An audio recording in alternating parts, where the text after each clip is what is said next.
Bhatpara পুরসভায় chairman relief ফান্ডের টাকা বেনিয়মের অভিযোগ উঠেছে। সেই মামলায় এবার রাজ্য পুলিশের গোয়েন্দা সদর দপ্তর ভবানী ভবনে তলব করা হয়েছে ব্যারাকপুরের প্রাক্তন সাংসদ তথা তৎকালীন পুরসভা চেয়ারম্যান অর্জুন সিংকে। গোয়েন্দা তলবের পরই বৃহস্পতিবার তদন্তকারীদের মুখোমুখি হবেন বিজেপি নেতা অর্জুন সিং।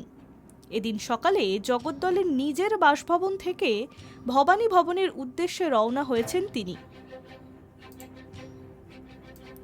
প্রসঙ্গত, একাধিক মামলার পরিপ্রেক্ষিতে অর্জুন সিং ও তার ছেলে ভাটপাড়ার বিধায়ক পবন সিংকে বারবার পুলিশি নোটিশ পাঠানো হচ্ছে। সূত্রের খবর, ভাটপাড়া পুরসভার চেয়ারম্যান থাকাকালীন চেয়ারম্যান রিলিফ ফান্ডের টাকা ব্যক্তিগত কাজে লাগিয়েছিলেন। এই অভিযোগ উঠেছে প্রাক্তন সাংসদ অর্জুন সিংয়ের বিরুদ্ধে। সেই মামলায় বৃহস্পতিবার ভবানী ভবনে ডাকা হয়েছে তাঁকে।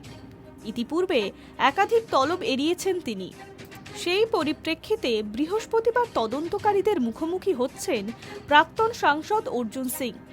ভবানী ভবনে যাওয়ার আগে তিনি বলেন, রাজনৈতিক স্বার্থ চরিতার্থ করতে বারংবার আমাকে পুলিশ দিয়ে হেনস্থা করার চেষ্টা করা হচ্ছে। চেয়ারম্যান রিলিফ ফান্ডের টাকা থেকে অনেক সময় গরিব মানুষকে সাহায্যও করা হয়েছে।